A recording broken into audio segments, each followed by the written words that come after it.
अस्सलाम वालेकुम नाज़रीन, मैं आपका मेज़बान मोहम्मद शाहिद रज़ा मदनी आपकी खिदमत में हाज़िर हूँ। आप मेरा यूट्यूब चैनल शाहिद रज़ा इस्लामिक ज़ोन देख रहे हैं। आज हमारे एक दोस्त हैं मियां मोहसिन साहब इखलासपुर से। इन्होंने एतिकाफ़ के हवाले से गुजारिश की है कि एतिकाफ़ के फ़ज़ाइल और मसाइल के हवाले से जो है वो वीडियो अपलोड करनी चाहिए, ताकि जो दूसरा अशरा है ये भी ख़त्म होने के करीब है और आपको पता है कि आखिरी अशरे में लोग एतिकाफ़ करते हैं। तो एतिकाफ़ के हवाले से जो है आप वीडियो अपलोड करें। तो आज एतिकाफ़ के फ़ज़ाइल और मुख्तसर इसके जो मसाइल हैं वो मैं अर्ज़ करता हूँ नाज़रीन की खिदमत में। अगर आप मेरे चैनल पर नए हैं तो प्लीज़ चैनल को सब्सक्राइब करें, बेल आइकन को प्रेस करें, ताकि आपको हर आने वाली जो वीडियो है वो सबसे पहले मिल सके। नबी करीम सल्लल्लाहु ताला अलैहि वसल्लम हर साल एतिकाफ़ किया करते थे। हज़रत अब्दुल्लाह इब्न उमर रज़ियल्लाहु ताला अन्हु से रिवायत है कि नबी करीम सल्लल्लाहु ताला अलैहि वसल्लम आखिरी अशरे का एतिकाफ़ फरमाया करते थे। और इमाम बहकी रहमतुल्लाह अलैह की एक हदीस है, आप रिवायत करते हैं कि नबी करीम अलैहिस्सलाम ने फरमाया कि एतिकाफ़ करने वाले को 2 हज और 2 उम्रे का सवाब अल्लाह ताला की तरफ से मिलता है। और इब्न माजा की हदीस मौजूद है कि एतिकाफ़ करने वाला जो शख्स है, इमामुल अंबिया अलैहिस्सलाम ने फरमाया कि उसको इतनी ही नेकियां मिलती हैं जैसा कि नेकियां करने वाले को। मतलब ये है कि अगर एतिकाफ़ करने वाला जनाजे में शरीक नहीं होता तो दूसरा शख्स जनाजे में शरीक हो रहा है, तो अल्लाह ताला इसको जनाजे में शरीक होने का सवाब भी अता फ़रमाएगा। चूँकि ये मोतकिफ़ होता है, मस्जिद में होता है, वो कुछ नेकियां नहीं कर सकता, जैसे तीमारदारी करना, किसी की जनाजे में शरीक होना, और कुछ ऐसे काम होते हैं कि जो बाहर बंदा कर सकता है लेकिन मस्जिद में एतिकाफ़ की हालत में नहीं कर सकता।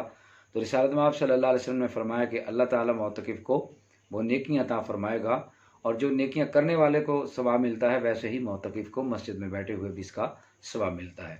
तो मसाइल की तरफ अब चलते हैं कि पहला जो मसला है कि क्या एतिकाफ़ में बैठा शख्स जो है वो सिगरेट पी सकता है। अमूमी तौर पे हमारे देहात में या शहरों में भी जब मोतकिफ़ हज़रात एतिकाफ़ करते हैं तो बाज़ लोगों को सिगरेट पीने की आदत होती है। तो ऐसे लोगों के बारे में सवाल पूछा गया कि क्या सिगरेट बंदा एतिकाफ़ की हालत में पी सकता है।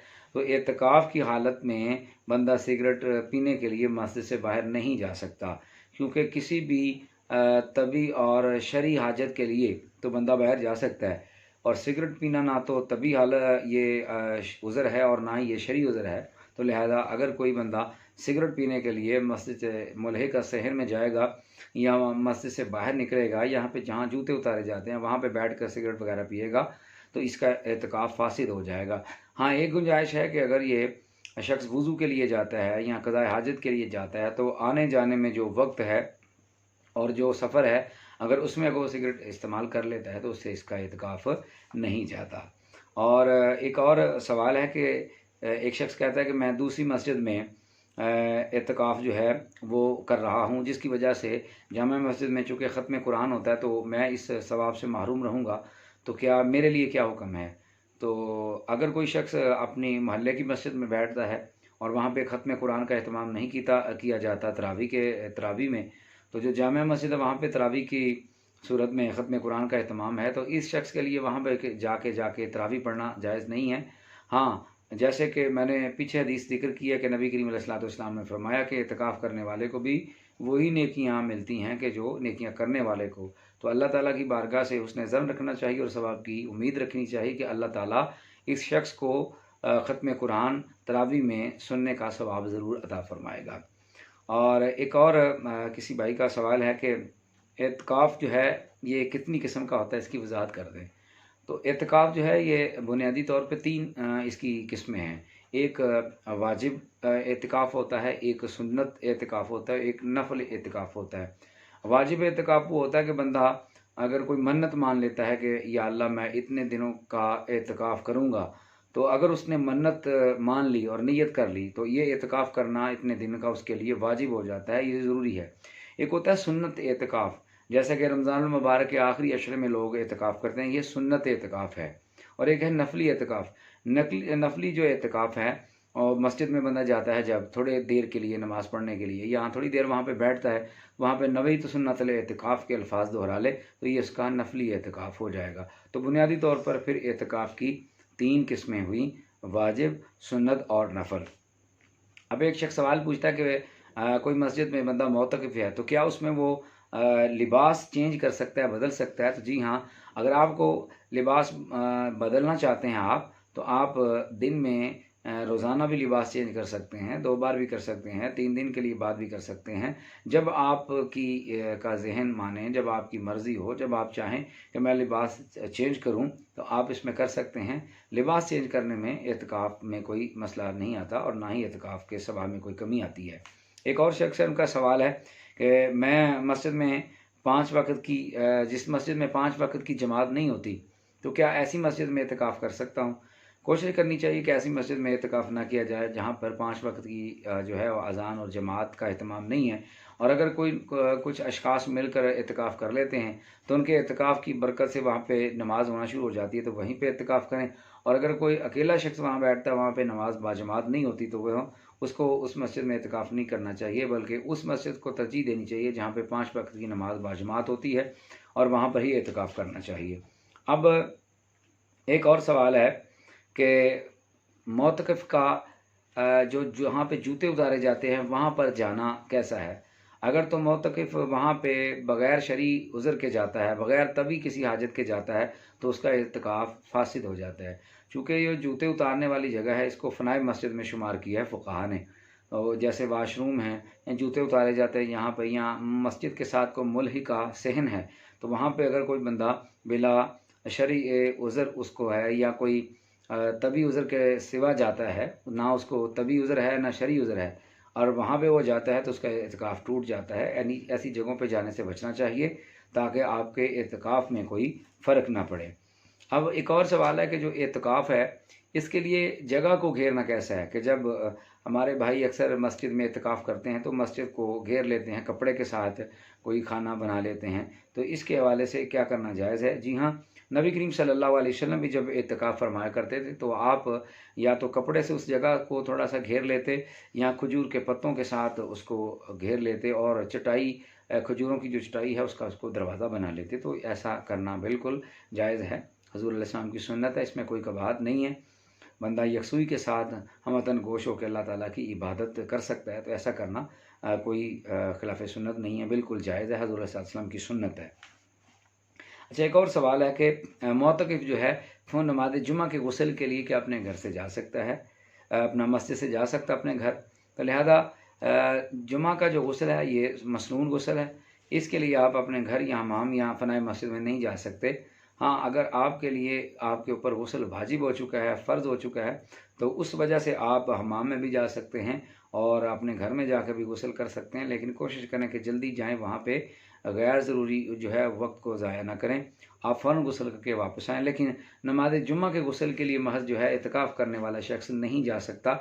मसनून गुस्ल है, हाँ गुस्ल वाजिब है, तो उसलिए आप जा सकते हैं, इसकी इजाज़त है। फिर एक और शख्स हैं, उनका सवाल है कि मोतकिफ़ जो है क्या नमाज़ जनाज़ा में शरीक हो सकता है?